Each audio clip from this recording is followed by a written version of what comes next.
প্রিয় দেশবাসী, আসসালামু আলাইকুম। জুলাই গণ অভ্যুত্থান জাতির ইতিহাসে এক অসাধারণ অর্জন। এটি অপ্রত্যাশিতভাবে জাতির জীবনে গণতন্ত্র, ন্যায় বিচার ও মানুষের অধিকার প্রতিষ্ঠার সুযোগ এনে দিয়েছে। এই লক্ষ্যে আমরা এর মধ্যে বেশ কিছু সংস্কার করেছি। আরও গভীর ও সুদূর প্রসারী সংস্কারের জন্য দেশের সকল রাজনৈতিক দলের ঐকমত্যের ভিত্তিতে জুলাই সনদ প্রণয়ন করেছে। এই জুলাই সনদ বাস্তবায়নের জন্য আপনাদের সম্মতি প্রয়োজন। এর জন্য গণভোটের আয়োজন করা হয়েছে। এই গণভোটে অংশ নিন, সনদে আপনার সম্মতি দেন। আগামী 12ই ফেব্রুয়ারি জাতীয় সংসদ নির্বাচনের দিনেই অনুষ্ঠিত হবে গণভোট।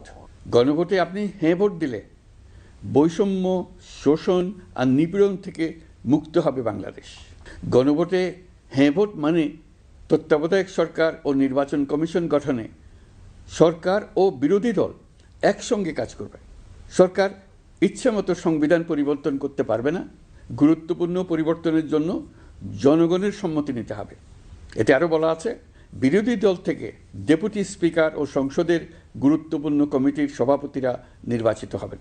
একজন ব্যক্তি সর্বোচ্চ 10 বছরের বেশি প্রধানমন্ত্রী থাকতে পারবেন না।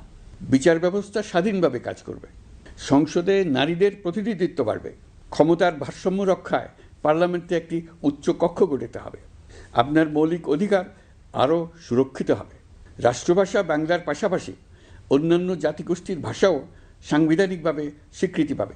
দণ্ডপ্রাপ্ত অপরাধীকে রাষ্ট্রপতি ইচ্ছামতো ক্ষমা করতে পারবেন না। সব ক্ষমতা একজন প্রধানমন্ত্রীর হাতে থাকবে না। এবং এরকম আরও কিছু গুরুত্বপূর্ণ প্রস্তাব এর মধ্যে রয়েছে। আমি আপনাদের সকলের প্রতি আহ্বান জানাই, আগামী নির্বাচনে গণভোটে অংশ নেন। রাষ্ট্রকে আপনার প্রত্যাশা মতো গড়ে তোলার জন্য হেঁতে সিল দেন। নতুন বাংলাদেশ গড়ার চাবি এখন আপনার হাতে। হেঁতে সিল দিলে নতুন বাংলাদেশ গড়ার দরজা খুলে যাবে।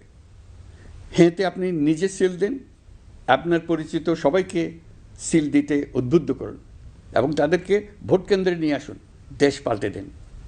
ইনশাল্লাহ আমরা সবাই মিলে দেশ গড়ার এই সুযোগ নেব। মহান আল্লাহ আমাদের সহায় হন। ধন্যবাদ।